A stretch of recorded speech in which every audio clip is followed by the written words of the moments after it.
And when they went to the queen to tell her her subjects had no bread, do you know what she said? Let them eat cake. Who took the bomb? We're getting screwed, man. Every time we turn around, we're getting screwed. Oh, the revolution's going to be through podcasting for sure. That's the only way we talk. It's the little guys that take the brunt of everything. It's got to stop. Peasants, man. We're just peasants. Every one of us. You watch those old movies, you see the peasants in the background with the kings and queens walking around. We're those people. We're those people.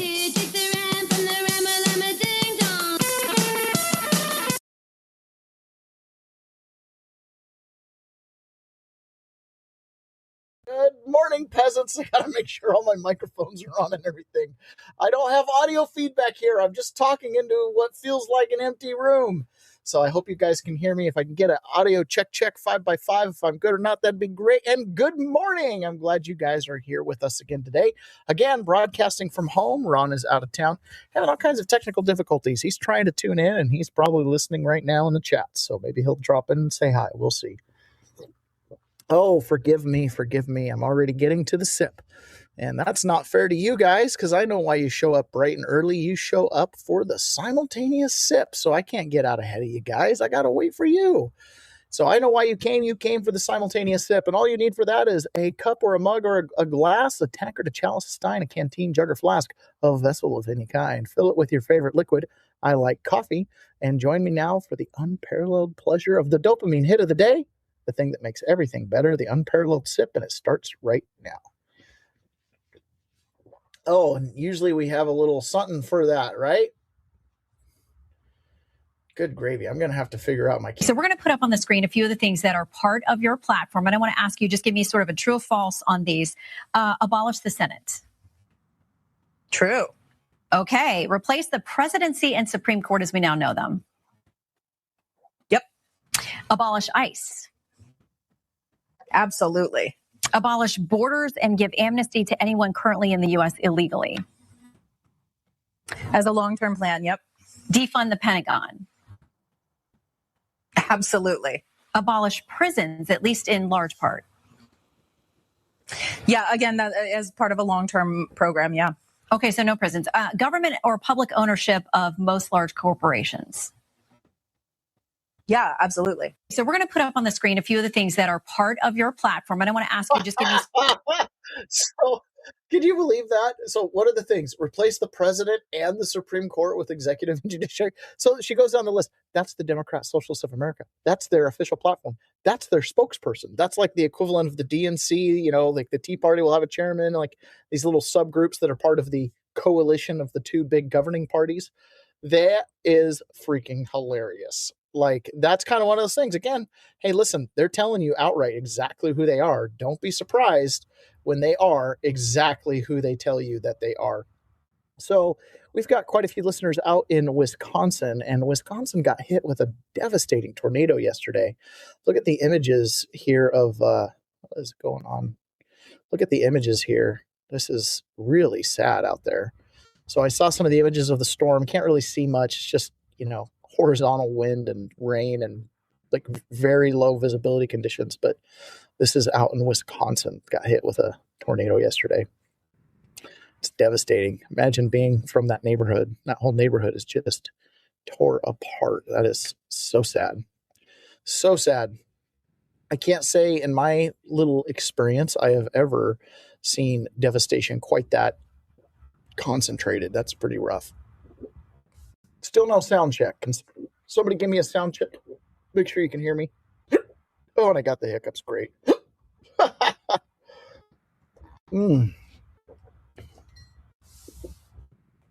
Okay, this next story. I'm sorry, you guys. I got the hiccups. So this next story here, this is a follow-up on this Daryl Dogs story. So this is a local story that's been going on. And what happened was a gentleman from Predator Poachers named Alex Rosen. Alex Rosen showed up and Ron Cleaver says, sounds good on the sound check. And Mark in 967 says, good morning. Good morning. You have the hiccups. Yes, I do. I got the hiccups. Okay, so this gentleman, Alex Rosen, through his predator poachers program, right? They basically are entrapping people online. Say what you want about it. They're finding people who have a predilection to chat with underage kids and, invite them to meet up. And so after chatting with them, they'll set up a meetup and they have a decoy and they show up at the house or the meetup house or whatever. And they usually call the police, and it's a whole thing. And they have put away, I don't know about Alex Rosen specifically, but at least someone else that does the exact same thing he does. There's half dozen of them on X and, YouTube and stuff that have these predator poacher channels. And anyways, they came out to Daryl Dogs' house because he was chatting with the decoy online. And we watched the video. We watched clips of the video. We talked about it. We were very enraged by the situation. Well, the Bremerton Police Department, aside from never prosecuting anybody for these crimes, which is odd in and of itself, but it's a whole separate topic, they dropped this Daryl Dogs case so that, no charges are pending. And so apparently in the process of this whole thing, somebody out in Georgia confessed to being the person that was decoy chatting with the decoy, pretending to be Daryl Dogs. So I saw that report coming from a gentleman named M. Adams Unchained on X. I didn't see Alex Rosen remove any of his original posts about Daryl Dogs, but this right here is from Adams. And he says, Daryl Dogs claims to be a victim of swatting after he signed on to a lawsuit against POTUS Donald Trump. And this is from the police report. So this is from the police report itself. I called and spoke with Leslie Dogs. Leslie is the wife. Leslie provided the phone to Daryl. I explained to Daryl that we would not be able to return his electronic devices to him. Daryl explained that he believed he was being doxxed for political reasons. Daryl stated that he had signed on to several lawsuits against President Trump. So, us locals here in Kitsap County, there's an employee in Kitsap County that is not elected. He's a hired employee, and he's suing the president. Daryl believed Pedophilia Poacher is a political organization. I don't really think they are at all, actually. I think they're just doing what they say they're doing. I had already reviewed their recent posts as I was advised of this call during the watch change by Sergeant Nelson. I did not notice anything overtly political about their operation. I advised Daryl that the details did not appear to be politically motivated, and BPD would still need to complete the investigation. Daryl went on to ask if I knew what a responding officer told him would resolve the incident. I said something to the effect of, he asked to photograph your penis. Daryl confirmed that this was what was said. I told Daryl that a picture of that was similar to a scar or tattoo and would typically not be something without images circulating on the internet. I was noted during my time as a detective and how such a request would not be unusual. Daryl also noted that he was a federal election official and his personal phone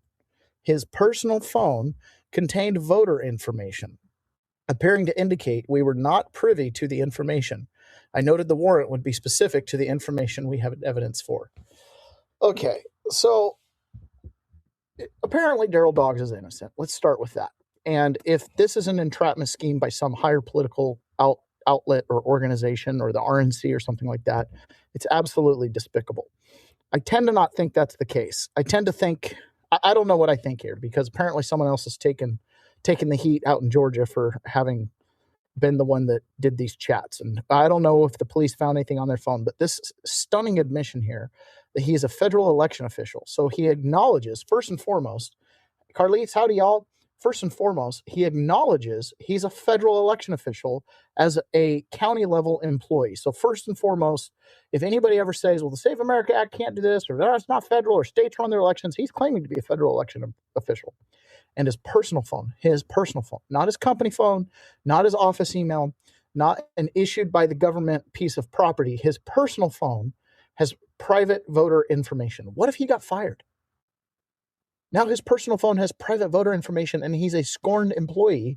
And does the county know that that personal information is on his phone?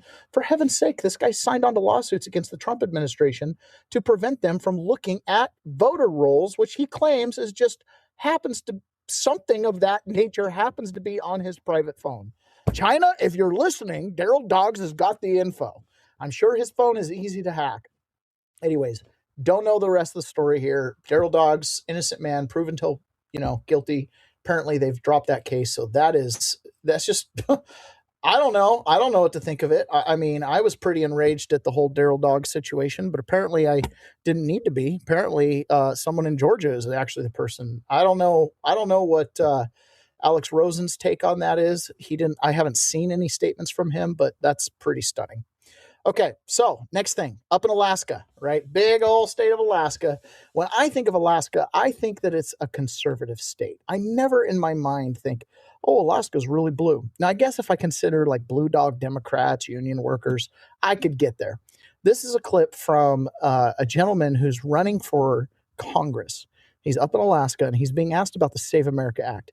Listen to the talking point here, right? Like, oh, women won't be able to vote, so screw the illegals who are trying to vote. It's crazy. Anything we do to limit access to voting, we're on the wrong side of history. We need to expand voting access. And if we want to make changes to our voting system, it should not be in fear of the coming election.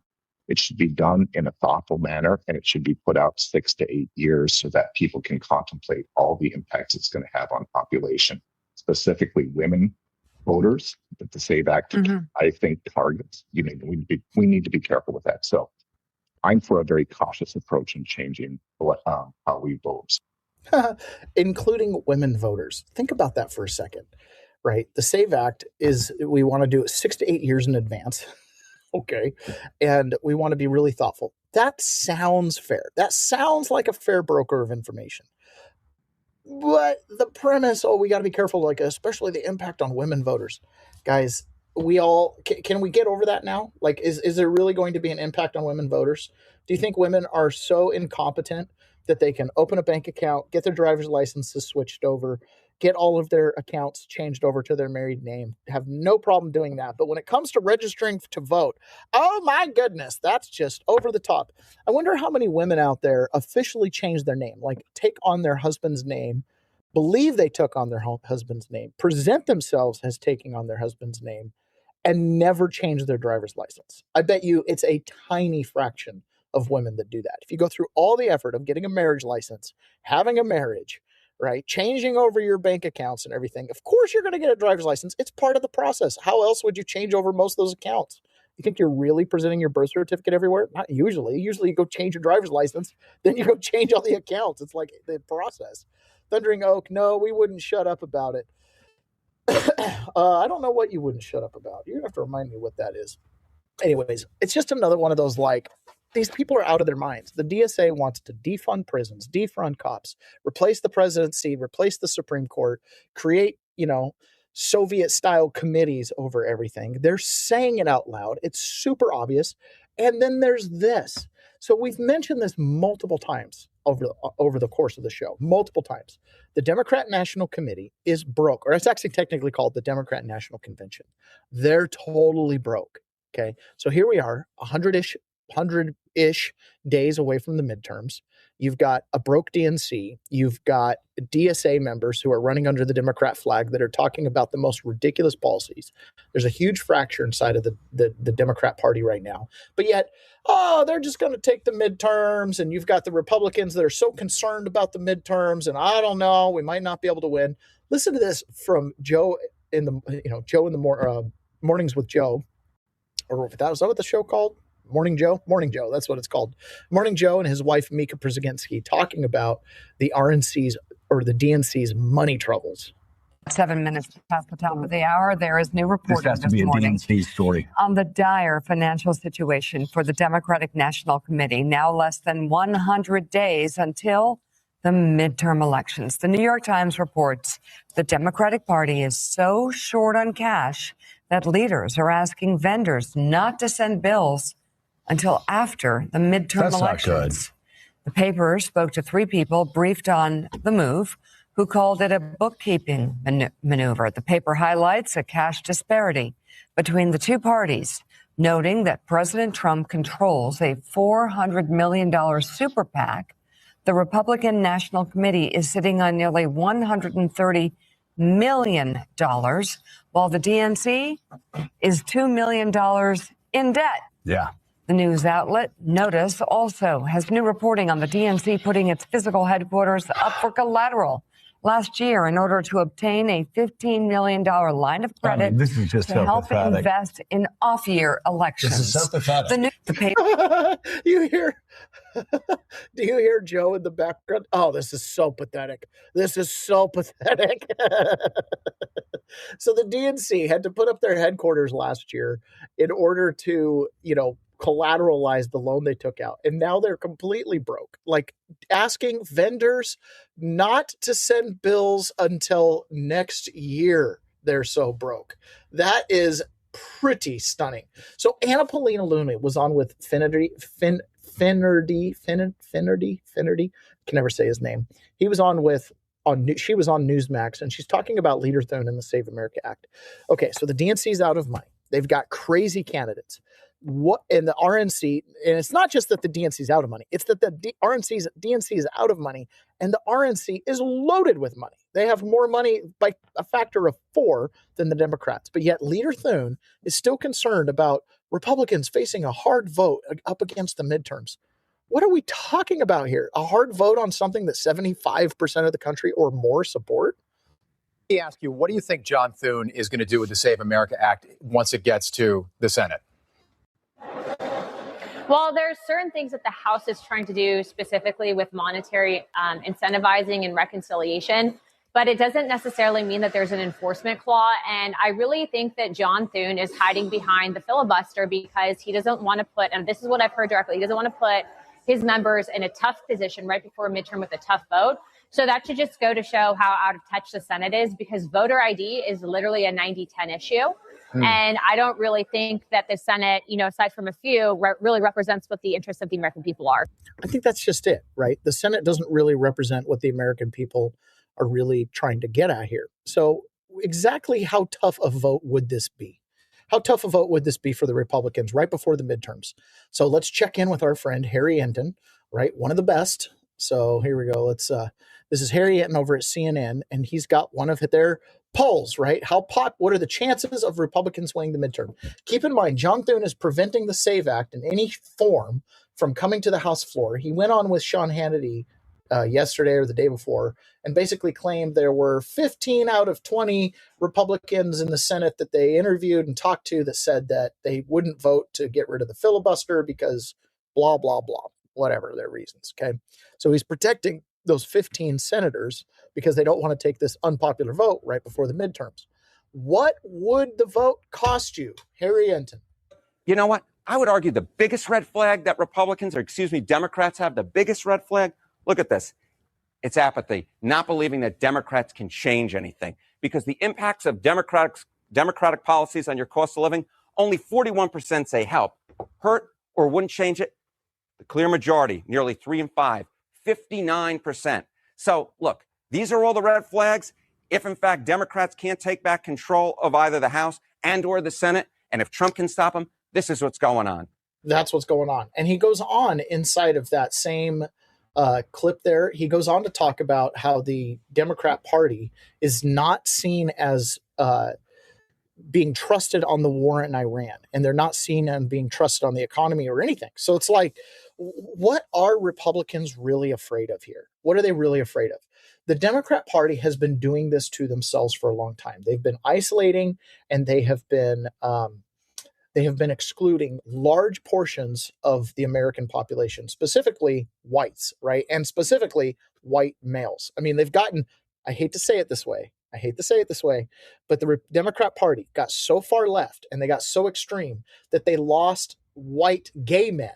Okay. They didn't just lose white straight men. They lost a lot of white gay men, okay, in the process of going so far to the left. And a lot of this was donor driven. So there was a former Democrat Party fundraiser, or I don't know what you call this, bundler or whatever it is, operative, that kind of is coming out on Jesse Waters' show as kind of a whistleblower. And she's talking about how the George Soros and the Democrats control everything through the donations. And in fact, George Soros was so specific that he would only donate money to groups that were not being run by white men. Is it the donors that are driving this craziness? It's a combination of the donors and the consultants. I would see the craziest things behind the scenes. It is so much worse than you can ever imagine. The public doesn't know this, but George Soros' organization actually put out a directive around 2020, 2021 that said that they were only going to donate to organizations led by non-white leaders for the next 5 years. I personally saw people that didn't get jobs because of this policy. Organizations were terrified of losing their funding. It completely changed the leadership class in the Democratic Party. Is it the donors that are driving this craziness? It's a combination. The Democrat Party. That's another one of this is one of those reveals that we get every now and then. The entire Democrat Party has been shaped by the donors, and the donors can't smurf their money into the DNC anymore, or at least not the way they used to be able to, which is one of the key reasons why they're out of money. George Soros can't give $1 billion and watch it get split up in $15 donations left and right, right? So that's a really big deal. And Americans have completely lost trust in the institutions and in the DNC. It's really down to just those that are infected with TDS. There was this really great, it was about 5 minutes long. And I hate to play clips that are more than 2 or 3 minutes. They can kind of drag on a little bit. I am going to play one today, though, a little bit later about Russia. So, get ready for it. But I've got this clip. It's 5 or 6 minutes long, and it's a man on the street. He's going through a college campus. I don't remember what college. It was a liberal college. And he's asking a bunch of blacks and women's and just everybody that he can, will stop and talk to him. He's giving them a political survey. And, do you support this? And it's all policy oriented. And so the people answer their questions. And at the end, he goes, okay, you're 60% Republican, or you're 70% Republican, or you're 80% Republican. Pretty much every single person that he interviewed all introduced themselves as Democrat, all introduced themselves as liberal. When he actually had them take a political spectrum survey, they 100% became Republicans, like we're Republicans. And so the kids were open-minded. They thought it was kind of funny. They're like, oh, I'm going to have to rethink some of this. I didn't realize that, I aligned so much with Republicans. I didn't know, I thought Republicans were bad. Like they had the zeitgeist thing going on. And that's where the Democrats are at. Unless you're victim of the vote blue, no matter who mind virus, and you're infected with TDS, if you can see things from just a generic common sense point of view, right? It's what Stephen Miller says. We're not arguing over tax policy and minor policy nuance. We're talking about freedom and liberty, and versus slavery and captivity. Like we are talking capitalism and free market and personal choice and independence on, your commercial behavior versus complete and total control of not just the money supply, but the economy, regulation, the whole thing, the whole kit and caboodle. And so we have to be really careful with where things are going. And we have to be really careful about where we've been. And we have to hold people accountable who have abused our trust. One of the people that abused our trust, probably more than almost anybody else, was Dr. Fauci, right? During the COVID era, which gave rise to this show. If it hadn't been for COVID, Peasants' Perspective wouldn't have been born. Had a little bit of extra time off work, right? Had some time home. Actually, I think we started it a little bit before COVID really was roaring. Maybe it wasn't. I can't remember. I'd have to go look and see when the first broadcast upload was. But either way, it was largely inspired by COVID, because I really did feel like at that point I was, 37, 38 years old. And, I was old enough that I'd seen enough of the world that I knew that something was majorly wrong. Not a little wrong, majorly wrong. I knew we were being lied to. And yesterday, Anthony Fauci's, what's being described as his diary, was released. And there was a series of things that came out, and Robert Kennedy Jr. did an interview with Laura Ingraham. We're going to play multiple clips from this interview. I want to look back a little bit and just observe the Anthony Fauci effect. What was Anthony Fauci? How was he fed into the narrative? And how did his personal shortcomings make him, at minimum, a useful idiot for the Chinese Communist Party and the nefarious forces that are trying to destroy our country? So here's Robert Kennedy Jr. talking about the Anthony Fauci diaries. And we're going to hear multiple times from him. You asked about the diaries. And we produced these, it took us about 8 months to dig these out of 11 separate servers. where they had been sequestered and secreted, and we handed them over this week to Rand Paul and Ron Johnson because they already have ongoing investigations and should see this. But I think the starkest impression that you get from reading these diaries is this massive dichotomy between what he was saying privately and what he was simultaneously saying publicly. He says in his diaries on January 30th that the Wuhan lab could not possibly be the source of the virus. Oh, we know that was all false. And then, well, we all know it, but now his diary, he says he knew that. And yet for 2 years, he told us that But he was given... You asked about the diary. For 2 years, he knew the truth, and he refused to tell the American people. And I think that is what just really gets people so frustrated about Anthony Fauci was he knew the truth. And that's now that we see his private writings, we know that he was bold-faced lying to us. And this was enabled. How was it enabled? It was enabled by the media, by this. Every time Anthony Fauci came on TV, this is how he was introduced. The single most respected voice in the pandemic, it's Dr. Anthony Fauci. The man who's become known as America's doctor. The nation's top infectious disease expert, Anthony Fauci. You are seen to many as a superhero. Dr. Anthony Fauci, American hero and New York Yankee fan. You've done so much for this country in terms of this crisis, so I really appreciate your insight. Who better to give us answers that we can trust than Dr. Anthony Fauci? The perfect person to answer our questions today. Joining us now, Dr. Anthony Fauci. Dr. Anthony Fauci, appreciate your candor. Dr. Fauci, appreciate the candor. We appreciate your service to this country. We appreciate your service. Thank you for your service. Thank you for your service. Greatly appreciate your service to America. Thank you for your 37 years of service, I believe, to 7 presidents, and thank you for your work over the past year. The great news is you're sticking around in the Biden administration. We are so grateful to you, Dr. Fauci, for everything you do. Thank you so much for everything you do. Thank you very much for everything that you do. Thanks so much for the work that you do. Thank you very much for the reassurance and, as always, for all of your public service. Thank you, Dr. Fauci. So that's what we got from Dr. Fauci, right? Every time he was introduced, we got this sycophantic type love affair with legacy media and Dr. Fauci. And what do we know? We know Dr. Fauci, he was covering things up in the background, right?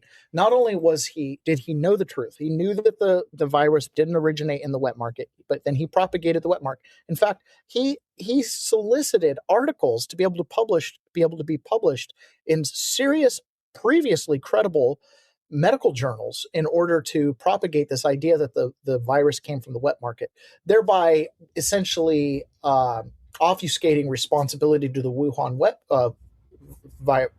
the Wuhan lab, which would have tied back to Anthony Fauci and COVID Health Alliance and the gain of function research that had been banned that they were using China to get around, right? Like all of that would have come out. So he knew in private that he was covering that up. They knew that they were doing that. And so along with not just the media being completely sycophantic and constantly, giving I don't know how to describe it, a bad thing to Anthony Fauci every time he come on the radio, Anthony Fauci was really committing kind of, medical malpractice, but the media was committing media malpractice by not looking at anything, not reporting.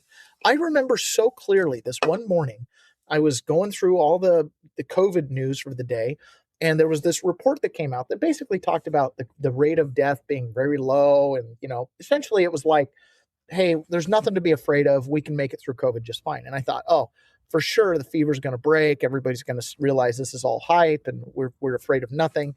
It never broke, right? So the truth was known the whole time. Media malpractice that told us all we had to trust the experts and that he was the expert that they elevated.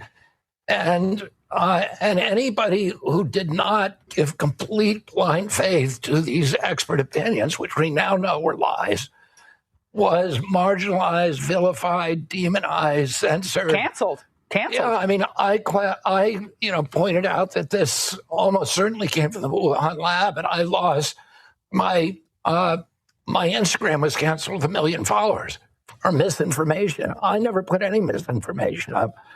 I put up all the things that we now know are true, and it was called misinformation, and the press was part of this collaboration. It was corrupt, and It did tremendous damage to the media in this country and to America's faith in that very important democratic institution. It also did incalculable damage to public health. My agency, when I walked into it, had a less than 30% trust from the American people, down from about 80% before the pandemic. Americans no longer trust public health. That's terrible. Because Americans no longer trust the medical establishment. It seems obvious. It seems obvious to someone like me. It's like, well, yeah, I mean, look at what you lied to us. Everything from the food pyramid to COVID. Honestly, I could have let the food pyramid go. I'd made my peace with it, right? Most nutritious, consciously minded people had made their peace with the food pyramid. But the COVID thing got in our face, right? It wasn't just that they said, oh, hey, there's a pandemic. It was the lockdowns. It was the forced masks. It was the forced separations. It was keeping families away from each other when, elderly parents were in nursing homes. It was preventing people from gathering for funerals and weddings. It was so disruptive to civil society. The top-down approach, just telling you to stay home, flatten the curve, everything about it was a scam.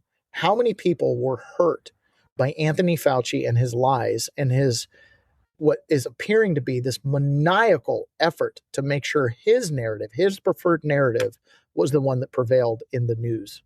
Here's Jesse Waters asking that same question. How many people were damaged by this? And he's writing about the press like it's a woman that he's sleeping with. Here's some quotes. Or dreamed of. Right. The press is still hot and heavy about me. The situation with my national and international fame is explosive and really unimaginable. The press is going wild with me. But he also writes about himself, it's like self-pleasure.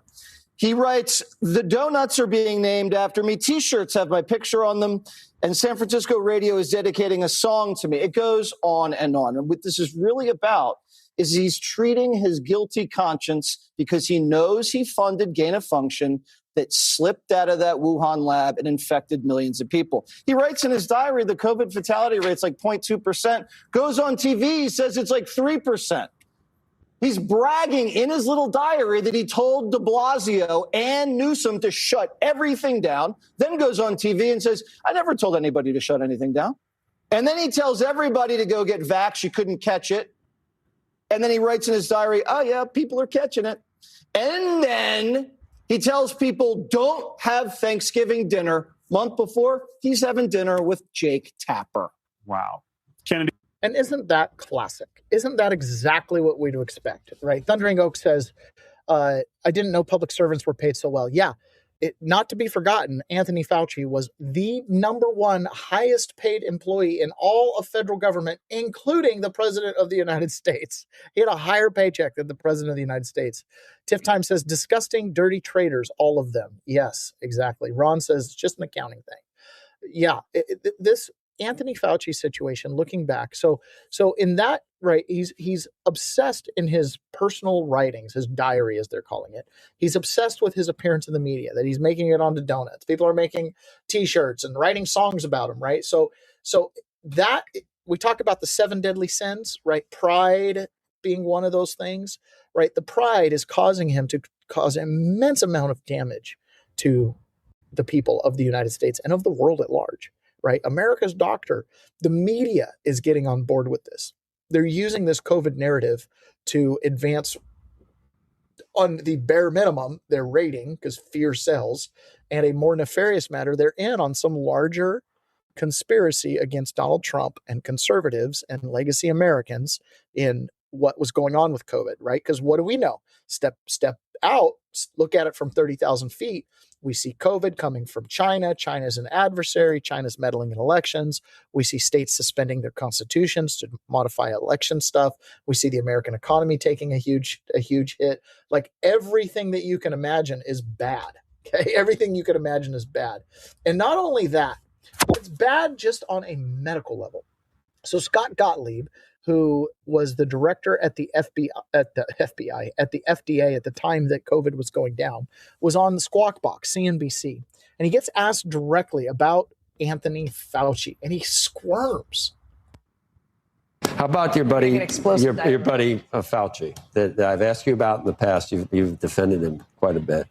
Look, I mean, I don't know what you're referring to in terms of. I've asked about whether he orchestrated a cover-up of the lab origin because of his involvement in making gain-of-function research possible again in China, which he did. He knew that would come back to haunt him, and then basically told his colleagues, go with the natural origin. It was obvious 3 years ago, Scott, to me anyway, and everybody else, that he orchestrated that. Yeah, look, we've talked about this on the show. I think the evidence in terms of whether this was human or naturally derived, I think the side of the ledger that speaks to this potentially coming out of a lab has grown over time. And we haven't had any new evidence suggesting that this came out of a natural origin or spillover. The latest stuff that came out about him, it was didn't he know that it was likely it was from the lab and go to great lengths and tell people to destroy emails? Well, look, I've looked through the emails, some of them that have been online. I think it's disappointing to see him trying to suppress alternative opinions, and that clearly was evidence from the emails. I think it was disappointing that he was trying to suppress alternative opinions. See, Scott Gottlieb is as guilty as anybody else. He's guilty as anybody else. He's a smart man. He's in the medical industry. He should have been able to figure it out. If Peter McCullough could figure it out, heck, if Taylor John Atakis could figure it out, Scott Gottlieb could figure it out. So what was his motive, right? He was obviously trusting Dr. Fauci to one degree or another. Now, one of the other conspiracies that's out there is that the elites didn't take the shot. The elites didn't take the shot. They all took the saline, right? Oh, Donald Trump took the shot, but he took the saline. Okay, great. We absolutely know for a fact, because of the way they rolled out the vaccine with Operation Warp Speed, there were a lot of batches of saline that made it out into the population because we were the experiment. So they had to have a control group, and the control group came from people who thought they got the shot but got saline. So some people could have potentially got a saline shot, believe they have the COVID shot, actually have a COVID vaccination card, and never got the vaccination. Okay, that is a confirmed fact. But we also have confirmation that certain batches were worse than others. So if you got a bad batch, your likelihood of just adverse reactions went up, and certain batches you had death as one of the common denominators. Like, a batch of a lot of 100 vaccines resulted in 7 or 8 or 9 deaths, whereas another batch and 30 or 40 side effects, another batch of 100 resulted in 30 or 40 side effects, no deaths though, and then another batch, 0 side effects, 0 anything. That's the saline. Okay, so we see that. We a couple of weeks ago, a month and a half, 2 months ago, we played a clip with Peter McCullough going over those recent studies showing, hey, this explains how, certain communities, certain neighborhoods centered around certain vaccination sites saw more issues than other sites. But this idea that the elites were going and getting a vaccine for show, but it wasn't the real vaccine, I think that the following clip kind of debunks that. I think a lot of these guys, including Anthony Fauci, they actually drank their Kool-Aid. They really did. They actually really thought that this was a vaccine developed under the proper science. Like, this is very common for communists, Soviets, Chinese communists. They trust the system. That's the Kool-Aid they're drinking. Trust the system, trust the government. And so, not knowing that Anthony Fauci is a fraud, it's easy to see how people who have that mentality, my rights come from government, not from God, that kind of a mentality, that the government's lying to, and they would go take the shot. Even someone like Anthony Fauci, who knows the truth, might still think that these shots are a good thing, right? He's drank the Kool-Aid. He took the shot, and it turns out he actually had a vaccine side effect. He was given a pardon prospectively from the last administration. We don't know if it was an auto pen pardon. It doesn't really matter for legality purposes. But Americans want to know, a lot of them, is there going to be any accountability for trillions of dollars lost, children's education destroyed, and public health industry reputation shattered? Yeah, and millions of people injured. He lied about masks. He lied about social distancing. He lied about the transmission. He lied about natural immunity. He lied about the capacity, as you just said, of the vaccine to prevent infection. He got vaccinated at a very, very public press conference in January of 2020. And then 5 months later, he had, and this is the first time that we knew this from the diary, he had a pulmonary infarction, which is one of the adverse events that NIH, CDC, and FDA said are expected from the vaccine. He never told anybody. He got treated for it privately by the best doctors in America. At the same time, he was telling everybody that that was not an adverse event. So he literally got treated for an adverse event, didn't disclose it to anybody anywhere, right? And it was one of the listed side effects, pulmonary infraction. He got it 5 months after the vaccine. He got the side effect. So the idea that they all took saline, Anthony Fauci himself took a bad batch. Anthony Fauci himself had a vaccine side effect. How common is that? How many people out there wearing masks in their car today are wearing it because the cognitive dissonance just will not allow them. It just will not allow them to see that they've been fooled. It's easier to fool a man than to convince him he has been fooled, right? I think Anthony Fauci drank the Kool-Aid. Anthony Fauci was high on all the media attention that he got. He'd never experienced that before. In all the press that he'd gotten before, it was the story came, the story went. He was the hot thing for a Thursday afternoon, and away the story went. Some HIV breakthrough or some funding, announcement. Story in, story out. COVID was different. With COVID, he was talked about on the news 1,000 times a day. Like you said, the fame has grown to such a degree, it's overwhelming. Donuts in San Francisco and songs being written about me. That was a level of ego inflation that very few people can really survive, especially if you're not tethered to the truth, your Hippocratic oath and all that kind of stuff, which clearly Anthony Fauci wasn't. He was comfortable knowing that the death count was low, the death percentage was low, but telling Americans it was a high amount. He knew that masks weren't going to do anything. He knew that social distancing was made up. But oh, how the tyrant just loves to see you dance. When they say jump, they just so badly want you to respond how high. That's all they really want. They just want control. They just want to be bullies, right? So that is how someone like Anthony Fauci could essentially have his virtue or his vices, better put this in this particular example, his vice weaponized against him, right? Who benefited from COVID? Was it just that Anthony Fauci got a big payday? No. Is it just the Pfizer stock options went up? No, it's not just that. It was literally a play for control over the planet. I mean, that's really what you got to look at. Tim Burkhart, who is becoming one of my favorite congressmen. Tim Burkhart was on with the Benny Johnson show, and he shares an anecdote. He says, I'm up here on Capitol Hill, sleep in my office, but you go to the gym, you take a shower, you brush your teeth. It's the same routine every day. And so you start to see all the other people that are using the gym and using the locker room and stuff like that. And so you meet all kinds of interesting cats, as he calls them, right? Cool cats. And so he's sharing a story during COVID one morning when he goes to the locker room and he does his workout and he's getting there brushing his teeth. And he's standing next to a high-level senior intelligence official, okay? Doesn't disclose who it is. He's standing next to a high-level senior intelligence official. And this is the short story he shares. They understood this then. The intelligence community understood this then. But they allowed, at a minimum, right, casting a cloak of charity, they at a minimum allowed Anthony Fauci to deceive the American people, to allow the news media to run with the narrative. And we're going to ask ourselves why here in just a second. Time in the gym, the same guys that are working at the same time, and you kind of develop this sort of thing. And so I was standing next to this ranking member on intelligence. And he said, Tim, I said, yes, sir. He said, have you been following this COVID thing? And I said, just a little. I said, something out of China or some place called Wuhan or something. He goes, yeah. He goes, and he just keeps looking ahead, Ben. This was like something out of a movie, and I'll never forget this. And he said, you know what else is in Wuhan? I said, no, what's that? And he said, it's their biological weapons facilities there. And I go, really? And he says, you know what else China has a problem with? He's still just combing his hair, brushing his teeth. And I said, no, sir. What is? And he goes, the other problem China has is people are living too long.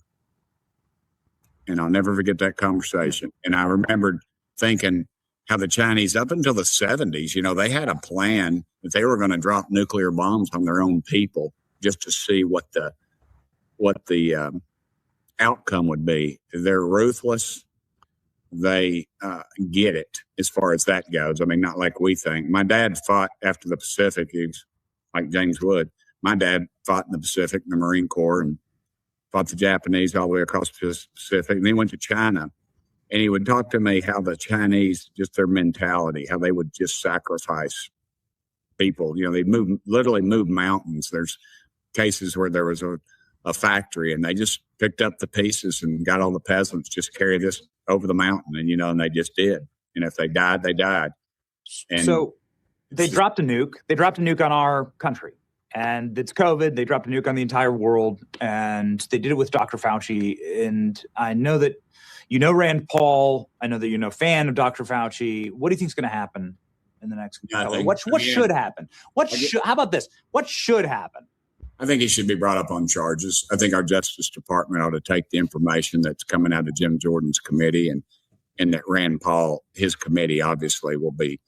Rand has been on this thing like a dog on a bone, man. He ain't going to turn it loose, and I love him for that. He's been right on this issue all along. He's never given up, kind of like Mike Lee and some of the others on the Save America Act. But the reality is that will we do anything? Probably not.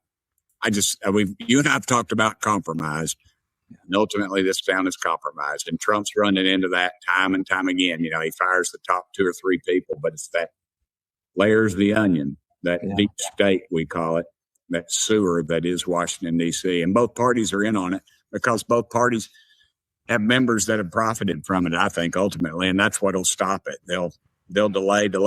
And they know if they get to a next administration that it loses some of its luster. Nobody talks much about the poor people that were, in my opinion, wrongly imprisoned during January 6th, but they should. Yeah. But it just, again, we want our pizzas in 30 minutes or less, and that's about our attention span. And that's the challenge, right? We want our pizzas in 30 minutes or less, and we're not willing to stick around 5 years to see what happens to Dr. Fauci. If we don't get our answer right now today, then we seem to forget about it and we just move on. And it's a huge problem. And he talks about the deep state, right? The deep state, both parties, there's thousands of them. They're buried in deep. They want to resist. We see this. We know this. You guys are peasants. Every day we get on, we watch these little developing clips and it stacks on top of each other. This information starts to compound and you start to go, oh, this is a small group of people trying to create a narrative, to try to create a zeitgeist and a plausible believability that whatever direction they're leading us down the garden path, that it's the truth or that it's the right thing or that we, the people, are doing this together and we've decided. And it's just not the truth, right? Madam Mim says, it makes you wonder if the left hand didn't know what the right hand was doing. Yes, I do not think, this is my opinion, I do not think anybody sat down with Anthony Fauci and said, hey, listen, we need you to ignore this Wuhan virus lab and do a wet market narrative. Why? Oh, because we want to steal the election. Well, what's the connection between the two?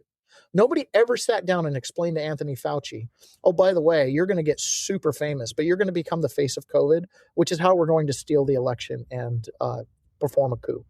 Oh, and by the way, you're working with Iran, Venezuela, and China in doing that. Oh, and by the way, you're a traitor.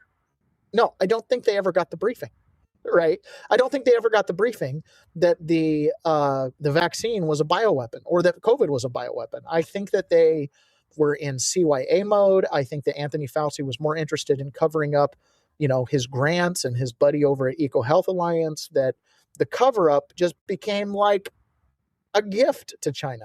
China was probably like, well, shoot, if you guys would have run with lockdowns, we would have gotten mass death and lockdowns and totalitarian control.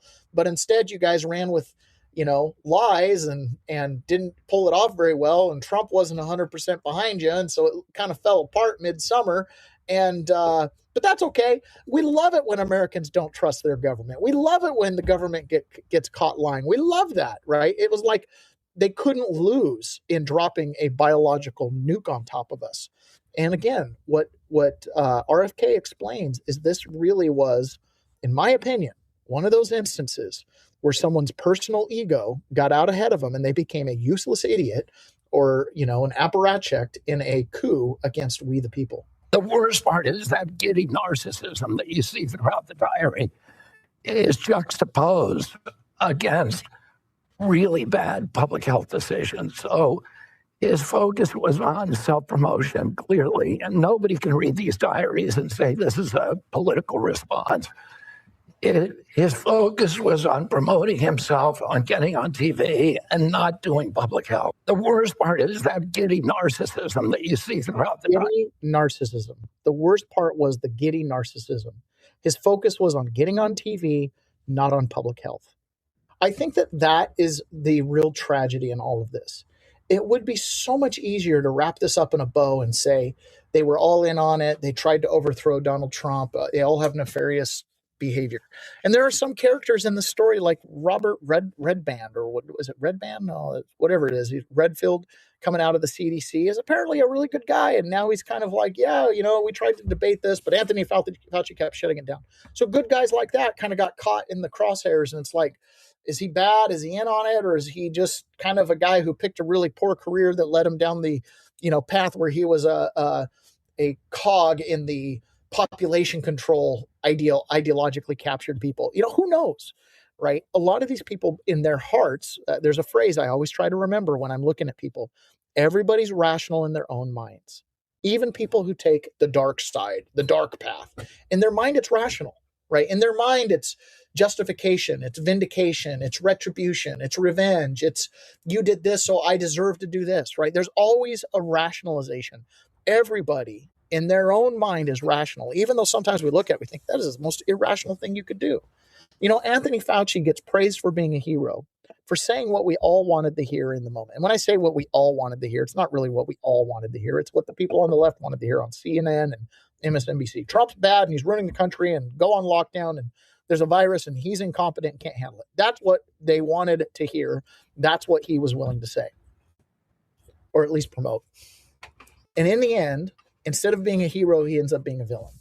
If he had told the truth, like all prophets, we would have stoned him, but then we would vindicate them later. Today, to be a prophet, you don't have to die. You just have to speak the truth and live long enough to see the truth be its own defense, right? To see the truth vindicate you.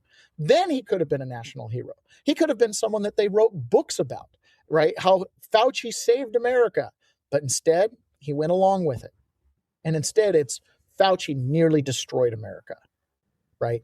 Fauci nearly destroyed America. That's really what's going to be told. Now, the other thing Burkouch says is he talks about the deep state, the people that are planted in intelligence, just all through the bureaucracy.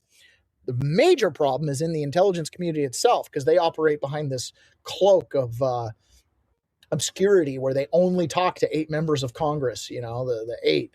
And everyone else is kind of in the dark, just getting FOIAs here and there. Well, Polte, who's the director of housing, has been over at DNI. Jay Clayton's advancing in the Senate. He's going for the floor float, so he's got not very much time left, but he's been doing release after release. He's been posting a lot of the stuff that they released last week, page by page on his account, but he's also been doing some firings. And the news is upset, including Keep Deep State Ken Delanian. ODNI's acting director, Bill Pulte, has announced yet another round of layoffs. It's the 4th time that he has cut the U.S. intelligence workforce since he replaced Tulsi Gabbard back on June 19th. While not offering a specific number of these layoffs, Pulte posted on Sunday that the latest wave was, quote, thoughtful and measured. Sure. Joining us now, MS Now Justice and Intelligence reporter Ken Delanian. Ken, always great to see you. What's the latest we know about this latest round of cuts? Jonathan, we know very little. I checked in with sources in one of the oversight committees that should, in theory, be briefed on these kinds of things, and they know nothing about who actually has been laid off. And look, there's been, concerns for years that the Office of the Director of National Intelligence, created after 9/11 to synthesize intelligence across the agencies, that it had grown bloated, that it was essentially a bureaucracy where people went to sort of serve their time. There certainly was some of that, and some pairing of jobs would not be greeted with opposition in all quarters of intelligence officials that I talk to. But this seems like carnage. Hundreds and hundreds of people have been laid off. This is the 4th round, as you mentioned, Pulte is telling us. And we have no idea on what basis this is being conducted, but every reason to suspect, based on Pulte's track record, that there are political considerations in mind here as people are losing their jobs, Jonathan. Yeah, because Pulte's doing this, of course, while he's also working on dubious intel about election interference, and many people thinking he's laying some sort of groundwork for the Trump White House to meddle with, or at least contest, what happens this November. So, Ken, what's the latest on Pulte? How much longer is he going to have this job? Do we have any sense? Well, it all depends on the fate of Jay Clayton and how fast they can get him confirmed. And, you know, Pulte declassified some documents over the weekend related to that disclosure that President Trump made the other night. You know, raw intelligence, mostly redacted, telling us things we already knew about China's effort to interfere in American politics. But I have to say, when he says telling us things we already knew about China's effort to interfere, no duh. We've known China was behind this for a long time. You're the ones who now suddenly are acting like you've known it all along. Then where was the reporting? Painting this sort of false picture that there are revelations buried in the intelligence that suggest that American voting machines are open to manipulation and hacking, which just isn't the case, according to the conclusions of these very intelligence agencies and others. But that's the kind of thing that Pulte was brought in to do, and he looks like he's getting all the mileage he can out of his job before he heads for the doorways, Jonathan. He had dubious intelligence elevated in a primetime White House address by the President of the United States.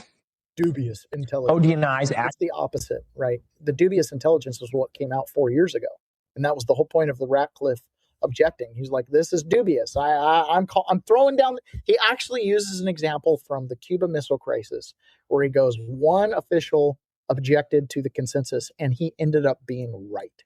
Okay, he used that as an example in his letter, saying, I am citing against the consensus view of the intelligence agency. Who's this consensus view? The same people that Anthony Fauci was either able to manipulate or played along with, or directed Anthony Fauci, who knows at this point, to cover up the lab leak and to, basically keep COVID the way it played out so that it would result in a stolen election. Same people. So the Slaughter case, Trump can fire people inside the federal government, anybody he wants. They don't have any kind of real protection against him. And Pulte's doing it. And allegedly, this is his fourth round of firings. We don't know who, but hundreds of people. Thank goodness that's happening. Now, we are always concerned about centralization of power. Right now, intelligence is being decentralized, right? It had been centralized after 9/11. It's being decentralized. Decentralization is the solution to almost everything, right? Guns, huge problem in the hands of a tyrant. Guns in the hands of a peasant, now you're equal to the tyrant, right? What is the phrase? God made men equal, but Henry Colt made them.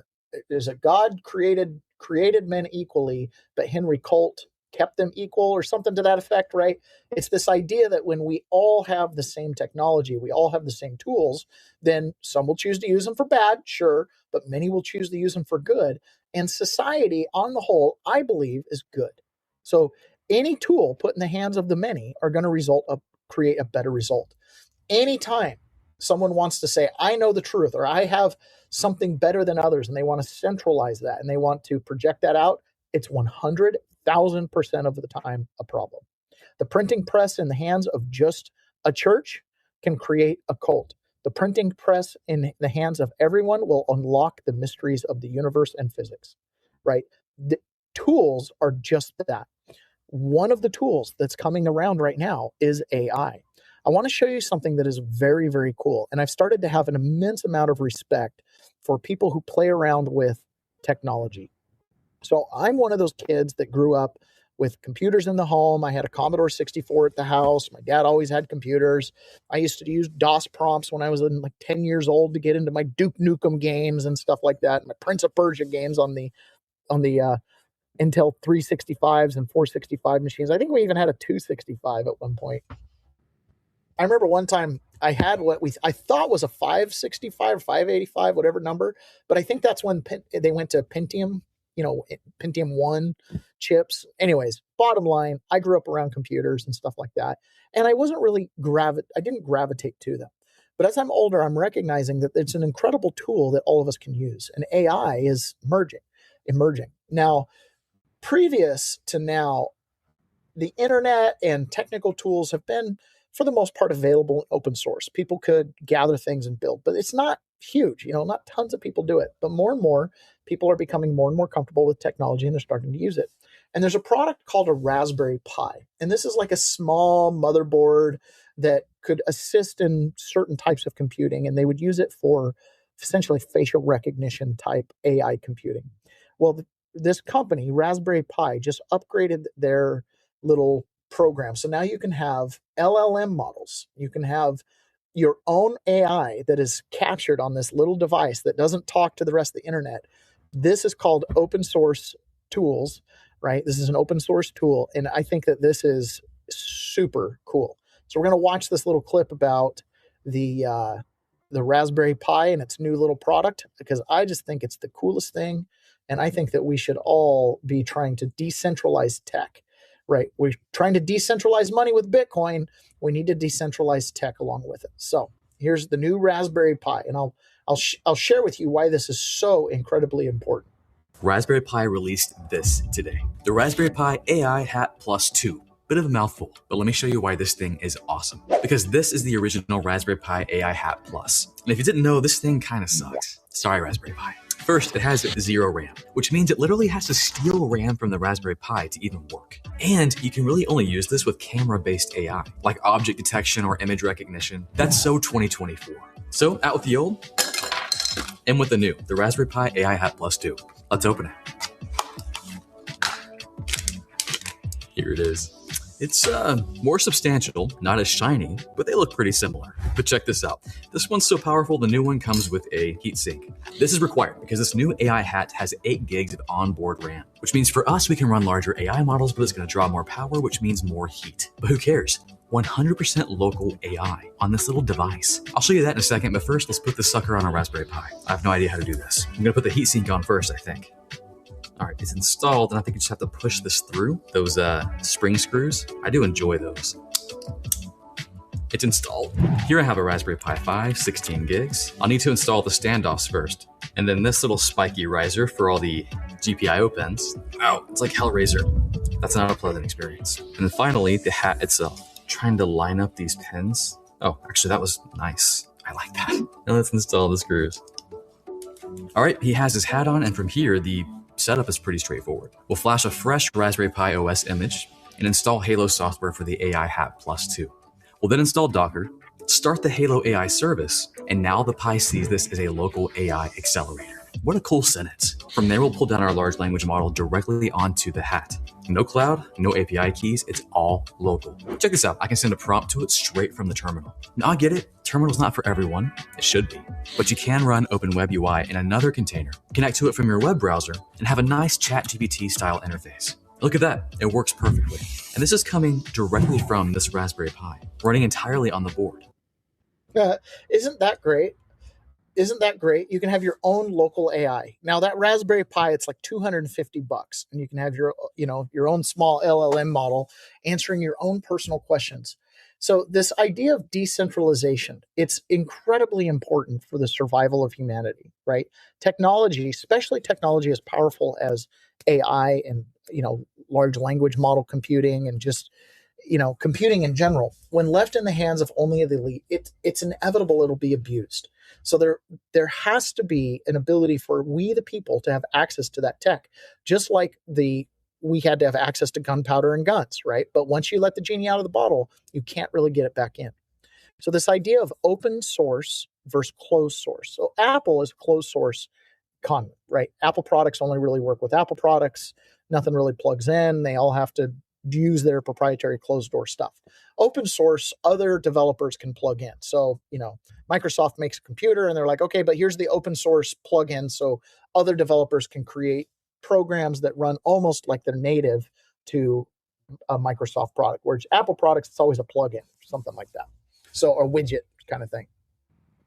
So Jason Huang, the president CEO of NVIDIA, who makes chips that go into the AI stuff, he got a X account the other day. Apparently he hasn't had an X account, and he posted an article, and I should go grab it, but I didn't grab it in my show prep. But he posted a article that he released, an open letter, where he supports open source. So what he's saying is that all of NVIDIA's, technology and how to use their chips and everything is going to be made open source. So they're going to support open source development. That is a really big deal, right? You see that little Raspberry Pi? You can have your own little AI. If you want to have a powerful AI, you can create your own servers. You can buy NVIDIA chips. You can create your own programs. You can do whatever you want. He views it as a tool, and he views open source as critical for humanity, for freedom, for humanity's freedom. He was doing an interview with see, who was this? I don't remember who the interview is. Behind the Curtain is where he did an interview. He was doing an interview on Behind the Curtain, and there's this kind of discussion over is AI so powerful that it should be kept in the hands of the regulated few, or should it be open to anybody, even if there is potential harm? He gives a great answer. Let's take a listen. Do you think we're ready for Anthropic's powerful Claude Mythos to be available to everyone? Are our systems sufficiently hardened? It should absolutely be available to everyone. It's their responsibility to make sure that it's hardened. No software. So you're saying all users, not just selected institutions as it is now? That's correct. Yeah, they ought to make it available for people, and it's their job to make the technology hardened and safe and secure. And whatever jailbreaks or whatever vulnerabilities there are in the software, as soon as they find it, they ought to fix it. That's the nature of software. And look what happened. It was released. Somehow it was jailbreaked, and it was able to do things that maybe they were trying to guardrail it for not to do. But everything was fine. You and I are still here having a conversation, and not that I'm encouraging it, but that's the job of companies. They're supposed to identify vulnerabilities and patch it up as quickly as possible. So this is a message to both the White House and to Anthropic that you think that Mythos should be available to all. Mythos should be available as a service. Yeah, and remember, just because Mythos is not available, open models are available anyhow. And so I think that let Anthropic run. Let them continue to advance the technology that they created. Let it be put in the hands of as many companies as possible so we can all use it and benefit from it. And holding Anthropic back is not in the benefit of the United States. And let them run. Do you think so? These AI companies, you should let them run, but you should also let the free market. So these AI companies, yeah, you should let them run, but you should also let the free market have access to that tech to be able to build and create if Anthropic is jailbreaking and breaking every bank account, then every bank should have an AI to fight it, right? It's like obvious.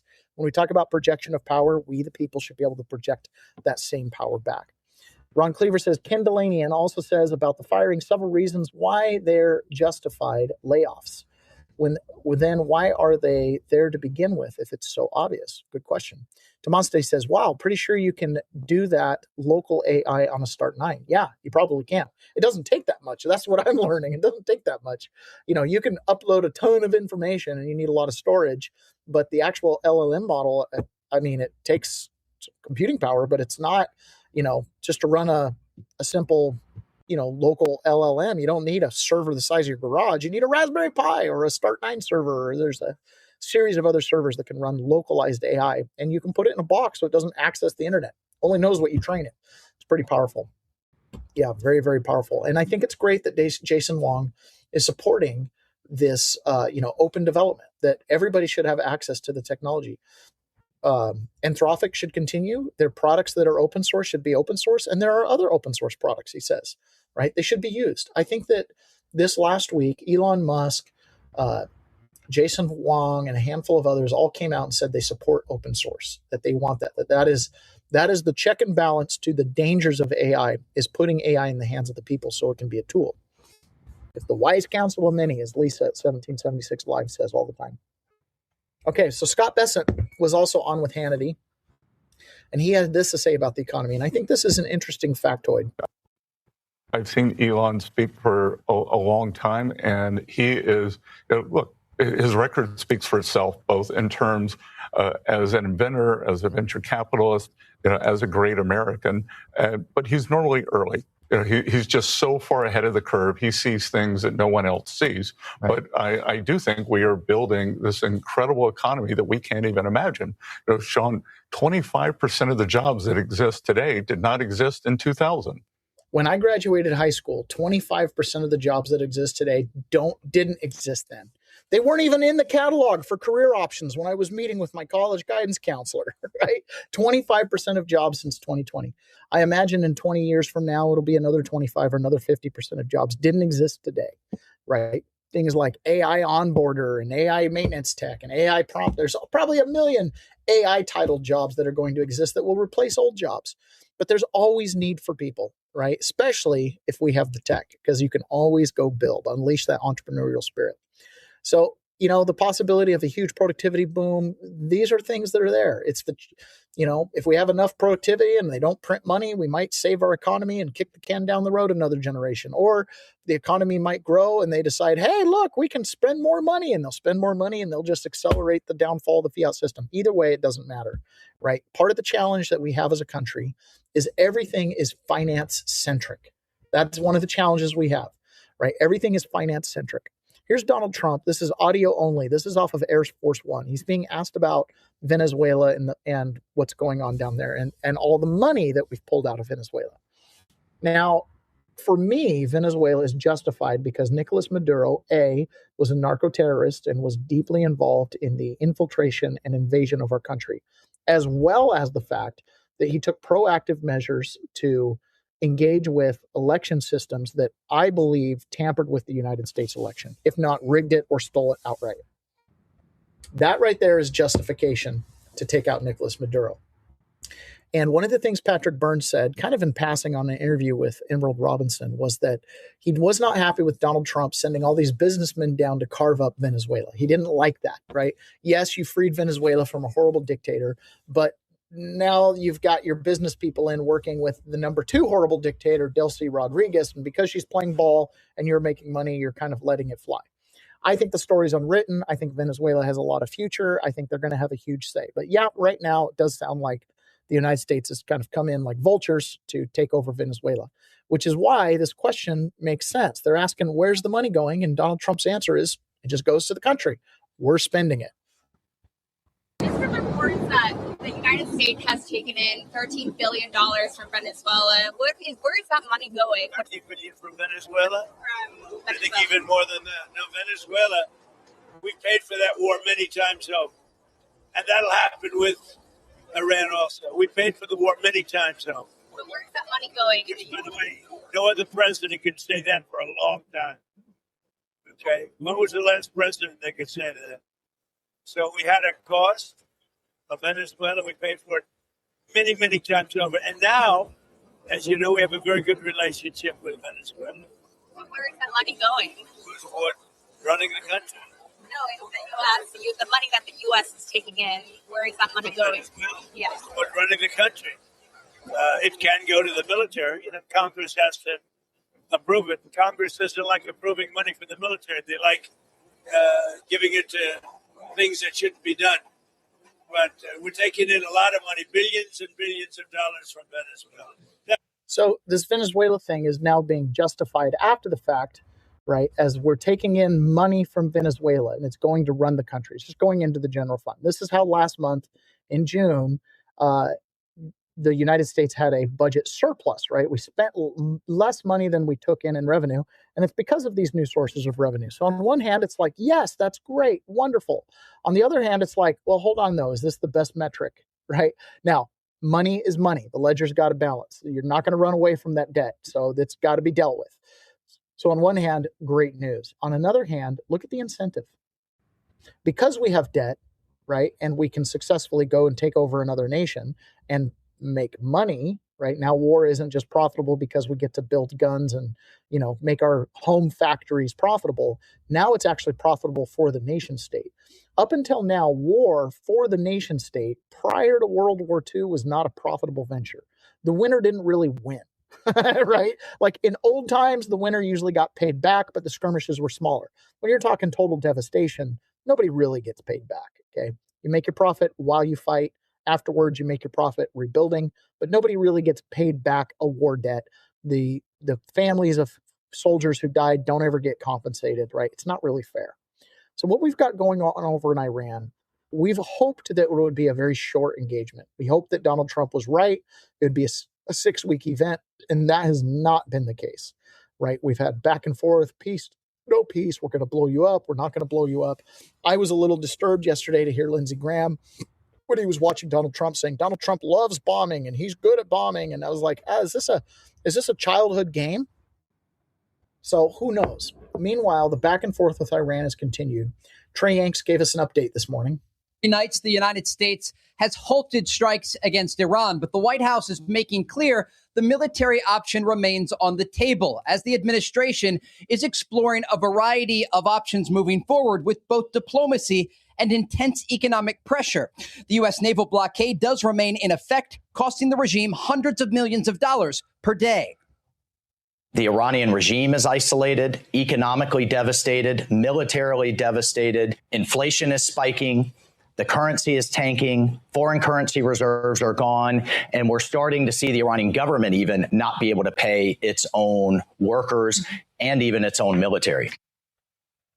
Axios reports that the top U.S. military commander in the Middle East, Admiral Brad Cooper, recommended stopping the bombing campaign around the Strait of Hormuz because it has reached the limit of its effectiveness, according to two sources with knowledge of his position. Now, despite the pause in military action, countries across the region remain on high alert. Israel's Prime Minister Benjamin Netanyahu spoke with Fox News over the weekend ahead of his trip to the United States, where he described what will happen if Iran attacks first. If Iran attacks Israel, either directly or through proxies, either with ballistic missiles or UAVs or killer drones, it will make a terrible mistake because our response, Israel's response, will be very, very forceful. We're also tracking another interesting development in this conflict involving Ukraine. According to Ukrainian President Volodymyr Zelensky, this weekend, Ukrainian forces struck Iranian vessels that were carrying military cargo between Russia and Iran in the Caspian Sea. The Iranians responded by saying the strikes cannot go unanswered. There are a lot of moving parts right now in the region, but there's also an ongoing U.S. military buildup to give President Trump a variety of options moving forward. For the past three... So this is getting pretty hairy. Right? You've got Iran supplying, or you've got Russia supplying Iran. Ukrainians are now fighting the Iranians on behalf of America for Iran because they're now interjecting themselves into that conflict. Obviously, China is involved with Iran. You've got the Strait of Hormuz. 20-30% of the world's GDP flows through the Strait of Hormuz. So all of that is on the table. And our president is sitting here asking, why don't these guys want to capitulate? It's bad business for them not to capitulate.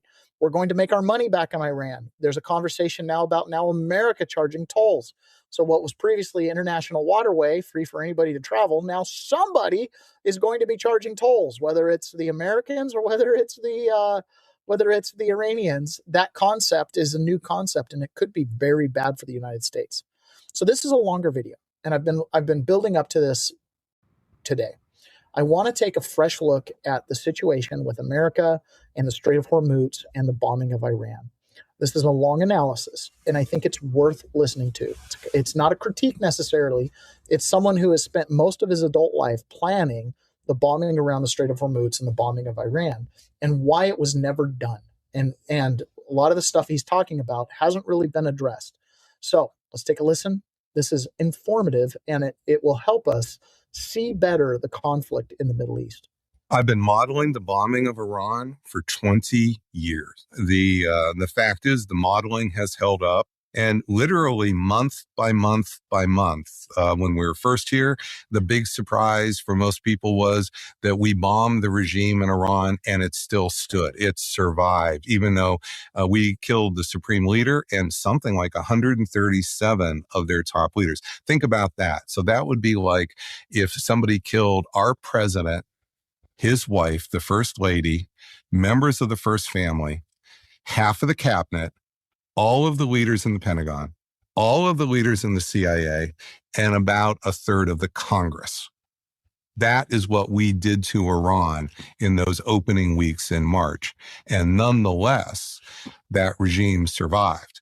And that was something that modeling showed for that 20 years. That was based on substantial patterns in history where air power alone had never toppled a regime, going all the way back to World War I. Most people had not really heard that before. Many people, even in the military, did not fully know how much President Trump went up against the weight of history. Then we shifted. We shifted to 6 weeks of a bombing campaign. And then what did we do? We shifted over to a 2-month blockade. Well, that was another version of punishment. So the US said that they were going to block the Strait of Hormuz, basically trying to take control of it themselves. That's right. And therefore kind of punishing the rest of the world. Well, they didn't want to punish the world. That did happen, but what they wanted to do was punish Iran. So they were trying to coerce Iran to get the government to surrender control of Hormuz. So keep in mind, what happened is on February 28th, that regime change bombing happened, and it went on for a few days. But by March 2nd, March 3rd, Iran controlled Hormuz, literally within a few days. The ships stopped cold. And they basically have not reopened except for teeny tiny periods of time in a modest way. And then you're stuck. How do you get Iran to give up control of Hormuz, or do you let Iran continue to control Hormuz for as far as the eye can see? That's been the dilemma we've been in, Stephen, since really the first week in March. And now it's become clearer to the world. That is the core dilemma. We're at a fork in the road. Either we physically take Hormuz back, all those other tactics, even the MOU didn't work, didn't get. The MOU. The Memorandum of Understanding. Which was I sat here with JD Vance and he told me that they were about to sign an agreement with Iran to ultimately end the war. And they had that agreement. Yeah. JD told me that it was about to be signed. A couple of weeks later, here we are. They're back to bombing each other. Yeah, there's really two big issues with this, Stephen, with the MOU, the Memorandum of Understanding. I do believe that Vice President Vance sincerely thought it was going to, had a good chance of ending the war. But there's a big problem here, Stephen, which is when you listen to Vice President Vance, he approached this as a business deal. So he kept talking about all the benefits that were going to come to Iran if they performed. Fee for service. We want the strait open, and we're going to offer you money in different ways if you will open the strait. Well, this is just a fundamental misunderstanding of international politics. This may work great in real estate. I'm not saying it doesn't. But in a major war like this, what's at stake is the balance of power. The balance of power. Now, I want to explain that before the war started, there was a balance of power where America was ascendant, Israel was the rising power, and Iran was actually the declining power in the region. What happened almost within, again, 2 weeks of the war starting is the balance of power was shifting dramatically. When Iran became in control of Hormuz, this represents tremendous power in the future. That wealth, all of the potential, that even though it hadn't been realized yet, equates to not just money to put in coffers, but it equates to military power. It equates to the ability to influence other states in the region, to build a sphere of influence. This is power in terms of major power politics that was shifting here. And so with the MOU, as you look at the MOU, JD Vance appears, we could just look at it, he appears to have thought this was a business deal. So he appears to have thought, we're going to hold up the promise of, say, $300 billion. It will eventually fall on you if you will just agree to do what we want and behave. Those aren't the clauses that matter to Iran. The clauses that matter to Iran were the clauses which directly relate to the balance of power in solidifying Iran, its control of Hormuz. And essentially, this MOU is fundamentally a roadmap to Iran becoming the regional hegemon. Hegemon? What does that mean? The most dominant state in the Persian Gulf in the Middle East. Wait, so you're saying that this agreement would make them the most dominant state in the Middle East? Absolutely. So why wouldn't they sign it within a heartbeat? They did. They did. Iran, in fact, most of these points were exactly the points that President Trump said he would never sign in April when Iran presented the initial 14-point plan in April. So and why, the key why are we back at war then? Well, let me just explain. The key things that happened here is that, number one, notice in Article 5, it says that Iran will make the arrangements with Hormuz, that is the ships with Hormuz, and it will not charge for 60 days. It doesn't say it will never charge. It says only 60 days. So think about that this is already written into the agreement that President Trump is signing. And then if you say, well, what's going to happen down the road? It's going to be Iran and Oman who are going to determine the future fees. There's no mention here of the United States. There's no clause to even let the United States wiggle itself in. This is a perfectly clearly written clause, and this basically gives Iran control of the Strait of Hormuz and also of the discretion to set the fees for as far as the eye can see with no constraint whatsoever. How do we know that this is the actual document?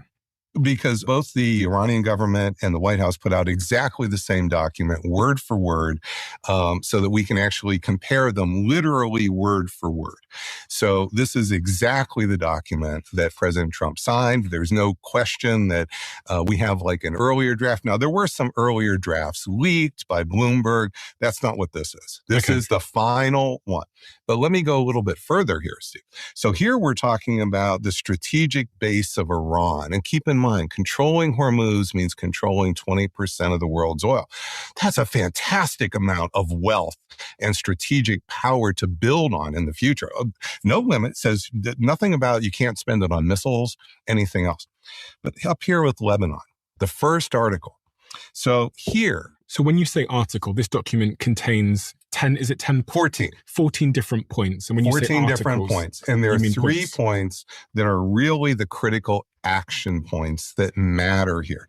This promise of $300 billion down the road, this is so far, this is like holding out funny money to the Iranians. These are the things that are actually short term because this is happening now.